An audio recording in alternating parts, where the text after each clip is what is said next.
Bonsoir à tous, merci d'être avec nous pour cette nouvelle édition d'information. Tout de suite, le sommaire.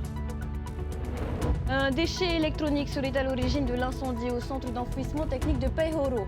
Après plusieurs heures de lutte, les équipes mobilisées sont finalement venues à bout des dernières flammes ce mercredi. Nos journalistes se sont rendus sur place. Le grand rassemblement des protestants du Fénois marque ce 5 mars l'anniversaire de l'arrivée de l'Évangile en 1797. Un temps de communion et de réflexion où la jeunesse est impliquée. Parmi les grands sujets abordés, l'héritage des essais nucléaires. Le Hiva Torea, 8e édition, débute demain du côté de Toata. Un concours qui rassemble les collégiens des archipels et permet de les ancrer dans leur culture. Nous en parlerons avec l'inspecteur de l'éducation nationale et membre du jury, Matani Keinuku, est sur notre plateau. Un court-métrage bouleversant sur les blessures familiales primées à Melbourne.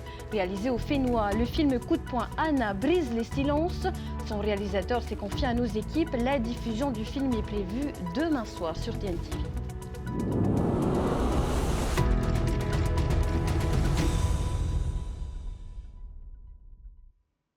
Nous vous en parlions hier. L'incendie qui s'est déclaré au centre d'enfouissement technique de Payhoro est désormais maîtrisé. Les équipes mobilisées ont travaillé jusqu'à 2 h du matin avant de reprendre dès 6 h ce mercredi pour venir à bout des dernières flammes. En cause, une nouvelle erreur de tri qui aurait déclenché le sinistre. Les précisions avec Liora Bounik et Désiré Teivao. C'est ici que le feu s'est déclaré. Au niveau du casier numéro 9, celui des ordures ménagères. Hier matin, à 9h30, dans cette zone-là, dans le coin et par ici, il y a un objet qui a explosé. Très vraisemblablement un appareil portatif électronique. Dans cette zone, une bâche de protection avait été installée pour la saison des pluies. L'explosion de l'appareil a d'abord enflammé la bâche avant de se propager, libérant des particules incandescentes qui ont mis le feu à d'autres déchets enfouis. Par chance, ces derniers étaient bien compactés, ce qui a ralenti la propagation de l'incendie, même si d'importants moyens ont été déployés pour le maîtriser. On a 4 brigades et 4 communes qui sont intervenues avec nous, avec différents moyens, plus toutes les équipes internes, avec des équipes en renfort de la ville pour venir nous soutenir et mettre en place des rotations. L'année dernière, 40 incendies ont été enregistrés sur l'ensemble des activités Fénoama, presque tous dus à la même cause. Une quarantaine de départs de feu sur nos sites à chaque fois, donc ça dure des fusées de détresse, il y a des batteries de vélo qu'on trouve souvent sur notre site, qui nous compliquent notre exploitation. Des points de collecte gratuits pour les fusées de détresse sont pourtant disponibles dans toutes les marinas et les revendeurs. Concernant les déchets électroniques, ils peuvent être déposés dans les services techniques de toutes les communes. Des déchets qui ne sont pas censés être enfouis. La difficulté, c'est que depuis une dizaine d'années, on a tous des appareils portatifs équipés de batteries. Et en fait, ces produits sont des pestes pour tous les sites de traitement du monde entier. Ce n'est pas spécifique à Tahiti. Donc c'est un vrai nouveau problème qu'il faut apprendre à gérer. Et déjà, il faut que les habitants prennent l'habitude de ne pas le balancer n'importe où. De nouveaux points de collecte sont dans les tuyaux, avec une nouvelle déchetterie prévue pour 2025 à Taravao, mais aussi à Punauia d'ici 2026. Et en début d'après-midi, du côté de Punauia, une trombe marine impressionnante n'a pas échappé aux spectateurs et aux nombreux internautes. Un phénomène qui se manifeste sous la forme d'un tourbillon d'air et d'eau en rotation au-dessus d'une étendue d'eau. Dans un post sur les réseaux sociaux, Météo France a appelé à la prudence. L'actualité du jour, c'est aussi le grand rassemblement des protestants du Fénois, la célébration de l'arrivée de l'Évangile en 1797. Un temps de communion, mais aussi de réflexion, ou sur la place des jeunes dans la société, ou encore sur l'histoire contemporaine, et en particulier celle des essais nucléaires en Polynésie française. Laure Philibert Matayorei. C'est un moment de partage et de prière. Les célébrations du 5 mars rassemblent toujours autant les protestants, comme ici à la paroisse de Punauia, qui accueille Te Oropa, le premier groupe du 2e arrondissement. Il y a une véritable population, une véritable communauté protestante pour qui c'est important de célébrer ce moment et de peut-être de changer un peu les choses, de ne plus se contenter de rappeler de ce qui s'est passé en 1797, mais peut-être ce qui se passe aujourd'hui et les problèmes sociaux auxquels nous devons faire face et quelles sont les réponses que l'Église peut apporter. Une jeunesse actrice de son avenir, c'est aussi ce qu'observe le président du pays. Le pivot de cette matinée, c'était la prophétie de Vaïta, avec son œil aiguisé et finalement le message sous-jacent, le message qui a été laissé par les jeunes, c'est de dire que cet œil aiguisé de Vaïta aujourd'hui, c'est la jeunesse qui l'exerce, qui regarde ce qui nous a été laissé, ce qu'on nous a imposé, ce qu'on a voulu effacer de qui nous sommes. Et donc de tout ce qu'il y a à recréer, de toute cette réappropriation qui doit se faire. Cette réflexion autour de l'héritage culturel s'accompagne d'un échange sur la justice et la vérité avec la projection d'une rétrospective des essais nucléaires français et cette question, quelle est l'importance de la foi dans cette quête de reconnaissance? C'est vraiment catastrophique quand même, je trouve. Moi personnellement, quand j'ai vu le film, ça m'a donné des frissons. C'est vraiment dommage de détruire aussi comme ça un écosystème. À force qu'on reste sur le passé, on n'arrive pas à avancer. Mais je pense que c'est aussi important de retenir notre passé parce que ça reste une partie de nous, on ne peut pas l'oublier. Quand on voit qu'on est parti de rien, voire même de moins que rien, et aujourd'hui il y a une véritable avancée, la question aujourd'hui c'est que ce combat a été mené par des anciens qui ne sont plus là, et nous attendons, nous formons la relève. Et la relève, pour partie, elle est ici aujourd'hui. La relève au sein de Morurua et Tatao est actuellement à New York pour porter la voix des communautés du Pacifique, alors que se tient au siège de l'ONU une nouvelle réunion sur le traité d'interdiction des armes nucléaires. L'arme nucléaire française comme bouclier de l'Europe face à la menace russe, c'est l'ambition d'Emmanuel Macron. Alors que Donald Trump a gelé son aide militaire à l'Ukraine et intensifie sa guerre commerciale, le président français s'est adressé à la nation ce mercredi. Lors de son allocution, il a rappelé, je cite, qu'il n'avait pas attendu l'invasion de l'Ukraine pour faire le constat d'un monde inquiétant et a annoncé une augmentation du budget des armées sur 10 ans. On l'écoute. La menace russe est là et touche les pays d'Europe, nous touche. La Russie a déjà fait du conflit ukrainien un conflit mondial. Elle a mobilisé sur notre continent des soldats nord-coréens, des équipements iraniens, tout en aidant ces pays à s'armer davantage. Alors face à ce monde de danger, rester spectateur serait une folie. Il s'agit sans plus tarder de prendre des décisions pour l'Ukraine, pour la sécurité des Français, pour la sécurité des Européens. Dès la semaine prochaine, nous réunirons à Paris les chefs d'état-major des pays qui souhaitent prendre leurs responsabilités à cet égard. C'est ainsi un plan pour une paix solide, durable, vérifiable, mais compte tenu de l'évolution des menaces, de cette accélération que je viens de décrire, nous aurons à faire de nouveaux choix budgétaires et des investissements supplémentaires qui sont désormais devenus indispensables. J'ai demandé au gouvernement d'y travailler le plus vite possible. Ce seront de nouveaux investissements qui exigent de mobiliser des financements privés, mais aussi des financements publics, sans que les impôts ne soient augmentés. Et face au bouleversement qui secoue actuellement la scène internationale, le président Moïta Broderson exprime son inquiétude quant aux répercussions directes et indirectes sur les pays insulaires du Pacifique, des pays qui doivent, selon lui, se fédérer pour faire entendre leur voix, une voix alternative. On écoute sa réaction au micro de Laure Philibert et Mathieu Rey. Je suis forcément préoccupé puisque on va dire que les deux grandes puissances qui aujourd'hui se chamaillent un peu sur tous les terrains, que ce soit économique et d'autres, sont présentes dans le Pacifique. On voit l'action de la Chine qui est présente partout dans le Pacifique Sud.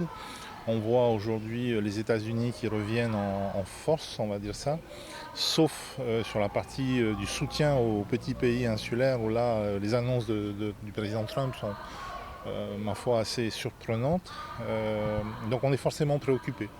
Mais je pense que le message qu'il faut que nous envoyons, les pays insulaires du Pacifique, c'est de dire qu'il y a une autre façon d'appréhender le monde, il y a une autre façon de vivre. Le prochain forum des îles du Pacifique en septembre aux îles Salomon sera, on va dire, la plateforme classique où tout le Pacifique se réunit, À cette occasion, peut-être que la présidente de l'Union européenne, Ursula von der Leyen, que j'ai invitée, se joindra à nous. Ce sera l'occasion d'avoir ces discussions. Finalement, quand on va dans ces grandes réunions, dans ces COP, dans ces rassemblements mondiaux, qu'est-ce qu'il en ressort? Il en ressort que c'est les formes de sagesse ancestrale qui ont été laissées par nos Tupuna qui aujourd'hui s'imposent un peu comme une évidence si on veut sauver la planète finalement.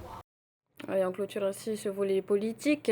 La 8e édition du Heivatauria débute demain à Toata. Avant d'en parler avec notre invité, on vous propose de revenir sur la préparation d'un des 6 groupes venus des autres îles, celui du collège Anne-Marie Jaoué de Uturoa.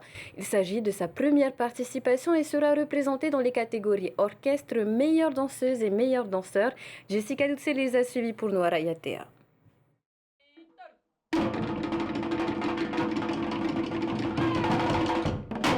Ces élèves représenteront leur collège au 8e Heivatauria, 2 pour les concours des meilleurs danseurs, 12 musiciens pour le concours du meilleur rohiphe et 2 autres pour la logistique. Plus d'un mois qu'ils travaillent leurs prestations sur un sujet d'actualité. Nous avons choisi comme thème l'identité culturelle, car on a remarqué que les jeunes sont plus sur les réseaux sociaux. Du coup, nous voulons leur faire revivre ce que c'est la culture polynésienne. Les élèves ont travaillé de concert avec leurs professeurs pour élaborer les pehés et les chorégraphies, un choix stratégique car l'implication de tous permet une meilleure cohésion. Le choix des sons, c'est toi qui les as choisis ou vous avez choisi ensemble? On a choisi dans le groupe, entre les élèves du groupe. Par l'expérience des professeurs qui ont fait le Heivatauria, ils ont découvert qu'en fait, si un élève fait tout, les autres élèves ne pourront pas mieux apprendre. Donc en gros, sur la scène, le Toata, chacun pourra participer. Le choix des artistes n'a pas été facile. Les enseignants ont organisé un casting tant la demande était importante. Nous sommes déjà engagés sur un autre projet, un voyage linguistique en Nouvelle-Zélande. Donc cette année, on a décidé d'emmener un petit groupe orchestre, cette catégorie meilleur orchestre et puis meilleur danseur et meilleure danseuse. Dans les prochaines années, on enverra un groupe entier avec des danseurs, danseuses et préparer des horéros et puis tout ce qui va avec. Le collège de AMJ est prêt à conquérir la scène de Toata parmi 10 collèges en compétition. Un membre du jury de cette 8e édition du Heivatauria, Matani Keinuku, figure culturelle, chef de la troupe Nonahéré et inspecteur de l'éducation nationale, est avec nous. Bonsoir. Yorana, bonsoir. Alors, Matani, le Heivatauria, c'est aussi cette phase de préparation, on vient de le voir. C'est un bel exemple de cohésion entre les jeunes. L'intérêt du Heivatauria est simplement d'impulser au niveau du collège un travail en collectif entre les professeurs et surtout au service des apprentissages des élèves. Donc comme l'a dit, si bien dit l'élève, lorsqu'on travaille ensemble, c'est beaucoup mieux, on apprend tous ensemble. Et le Heivatauria donc permet aux élèves d'être ancrés dans leur culture et d'être un levier essentiel pour qu'ils rentrent dans les apprentissages et qu'ils travaillent ensemble. Et justement, quel impact observe-t-on sur les élèves qui participent à ce projet, notamment en termes de réussite scolaire, mais peut-être aussi en termes de décrochage scolaire? Alors, le Heivatauria attire énormément d'élèves et chaque équipe va les sélectionner parce que les demandes sont nombreuses. Aujourd'hui, le retour des élèves qui viennent en audition nous disent qu'il y a un impact très positif, pas uniquement sur le décrochage, mais sur la construction de compétences et sur la construction de leur autonomie. Tous les élèves que nous avons vus en audition nous disent « nous savons ce que nous voulons faire demain ». Et je pense que le discours, là, il est positif et essentiel et nous dit que ce Heivatauria reste un outil incontournable du système éducatif polynésien pour que nos élèves réussissent à partir de leur propre culture, de leur propre langue, au service des apprentissages du socle commun. Et justement, vous, avec votre double rôle d'artiste et d'inspecteur de l'éducation nationale, comment voyez-vous la synergie entre l'éducation formelle et la transmission de la culture polynésienne? Alors, avant de danser, je pense qu'il est essentiel que tous nos élèves sachent chanter. Donc, en tant qu'inspecteur de l'éducation nationale, il est essentiel de, on va dire, remobiliser toutes nos équipes pour faire chanter nos élèves. Et lorsqu'un élève chante, il réapprend sa langue. Il se réapproprie la langue, même sans savoir la parler. Dans les îles, nous n'avons pas ce cas de figure. parce que les familles vivent encore en communauté. Donc nos élèves continuent de bien parler la langue maori. Maintenant, en tant qu'inspecteur de l'éducation nationale, je pense qu'il faut tout simplement remobiliser tous les adultes autour de ces élèves pour qu'ils s'engagent à les remotiver, à rendre ces moments persévérants pour les élèves et surtout à leur donner du plaisir d'apprendre, d'être heureux de venir à l'école et de sortir grandis. Parce que ces élèves, on veut qu'ils soient autonomes demain. Ils vont être l'avenir du Fénois. Et bien cet avenir se construit à l'école dans un premier temps. Et vous parliez à l'instant des élèves des îles. 6 des 10 collèges participants proviennent des îles. Quels défis spécifiques rencontrent-ils et comment pouvez-vous les accompagner? Alors, le premier défi, c'est le transport. Donc, ils ont tous envie de venir. Et le deuxième, c'est forcément un défi pour eux, c'est qu'ils ont envie aussi de monter en compétences. Donc, certaines îles sollicitent des experts du chant, des experts de la danse, les font voyager vers leur île pour expérimenter. Donc il y a une véritable pédagogie de projet qui se met en place, il y a une dynamique qui s'inscrit et les élèves, lorsqu'ils arrivent sur Tahiti, sont soudés et puis fiers. Ils sont surtout fiers de présenter leur travail. Et cette année, il y a des nouveautés, de nouveaux prix, il me semble. Comment? Cette année, il y a des nouveaux prix. Alors, déjà cette année, le jury va présenter un cadeau à tous les tauréas parce que nous pensons que chaque élève a le droit d'avoir une attention particulière et nous allons donc présenter cette surprise demain au Rahiri. Et puis, chaque année, il y a des prix. L'association aussi, l'association Heiva Taurea, participe grandement à cet événement. Nous avons TFTN qui nous aide pour la partie technique. Et puis, c'est un événement qui est soutenu par le ministère de l'Éducation et de la Culture. C'est une chance pour nos élèves. Merci beaucoup, Matani Akainoukou. Rendez-vous dès demain pour découvrir les prestations de ces jeunes talents. Que tout le monde vienne soutenir les jeunes. L'invitation est lancée. Merci. Bravo. Vous l'avez remarqué, cette semaine, notre rédaction célèbre les femmes en vous proposant chaque soir un nouveau portrait. Dans cette édition, nous partons à la rencontre d'une agricultrice de l'île sacrée, Michel, qui le dit elle-même, son fa'apu, c'est sa vie. Un moment de partage que nous propose Jessica Doucet. C'était il y a 9 ans. Michel décide alors de reprendre l'exploitation agricole de ses parents, comme une évidence pour cette mère de famille qui a 41 ans à cette époque. Travailler la terre l'a toujours attirée. Aujourd'hui, elle fait pousser des ananas, des citrons et des légumes variés sur 4 hectares de terre. Qu'est-ce qui te plaît dans ce travail? C'est de planter et voir mes plantes pousser. Je nourris des gens. Même ma famille, je nourris ma famille. Ça me fait plaisir et je suis très contente. Je peux dire que je suis fière de moi. Michel est une travailleuse acharnée. Dans son fa'apu, les tâches ne manquent pas. Débrousser, récolter, semer. Les journées commencent au petit matin et s'étirent souvent jusqu'en fin d'après-midi. Oui, je suis dans mon fa'apu tous les jours. C'est ma vie, mon fa'apu. J'aime mon travail. Même quand tu es malade? Même quand je suis malade, je suis dans mon fa'apu. Même quand il pleut, même quand il y a du vent, je suis toujours dans mon fa'apu. Voilà. C'est ma vie, j'aime être dans mon fa'apu. Aux yeux de Michel, l'agriculture n'est pas un secteur d'activité réservé aux hommes. Il faut juste du courage et de la volonté. Moi, je donne juste l'exemple pour moi-même.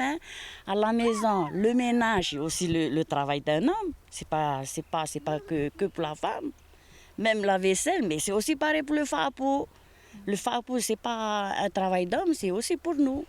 Si sa clientèle est ravie de découvrir ses productions à chaque livraison, ses petits-enfants, eux, sont admiratifs. Qu'est-ce que tu penses de ta mamie? Elle est courageuse et je suis fière d'elle.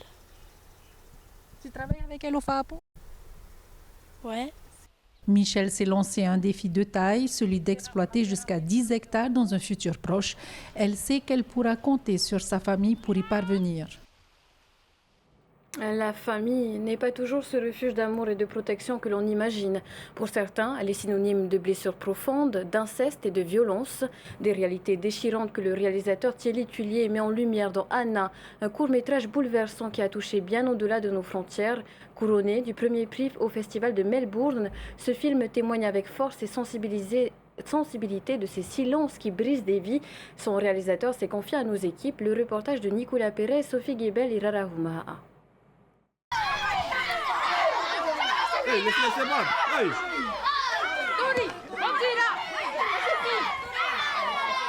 Hana, c'est l'histoire d'une famille plongée dans une grande précarité, touchée de plein fouet par les maux de notre société.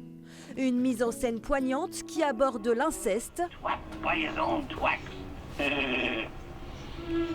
mais aussi la violence. Non, toi, tu vas là-bas, hein? Toi, c'est toi qui es fichier. Deux fléaux dont on ne parle pas assez, selon le réalisateur Thierry Tuillier.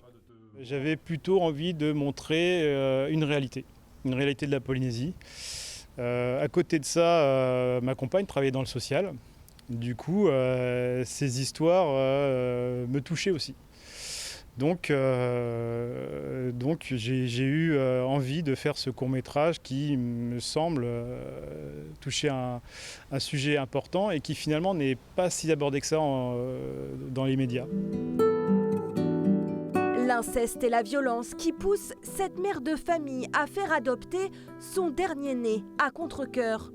Le court-métrage est réalisé par des acteurs amateurs qui ont accepté que le réalisateur pénètre dans leur intimité. Le plus important pour moi, c'était le lien entre la maman et son bébé.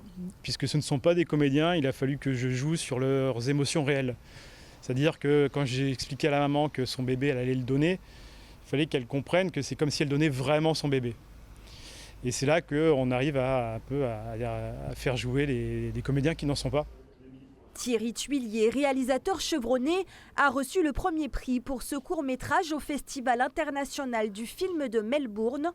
Déjà diffusé sur les ondes de TNTV, Hana est aussi inscrit dans de nombreux autres festivals du Pacifique, avec l'espoir de lever certains tabous et d'interpeller les pouvoirs publics. Et sachez que le court-métrage Hana sera diffusé demain soir sur TNTV après nos éditions d'information. Et dès ce soir, sur notre chaîne, Tiarenui Pahuiri Philippe, on vous propose un entretien intimiste avec une figure incontournable de l'artisanat, Faoura Bouto. Mama Faoura n'a pas toujours été dans le milieu, ce n'est que tardivement qu'elle se lance dans l'artisanat. Elle revient sur les moments forts de son parcours avec TNTV, à commencer par sa naissance à Tautira. Voyez plutôt cet extrait. Le moment venu, alors mon papa a peut-être paniqué et allé chercher un accoucheur à 2 kilomètres de là. Et elle est restée toute seule. Mais quand mon papa est revenu, elle m'avait mis au monde.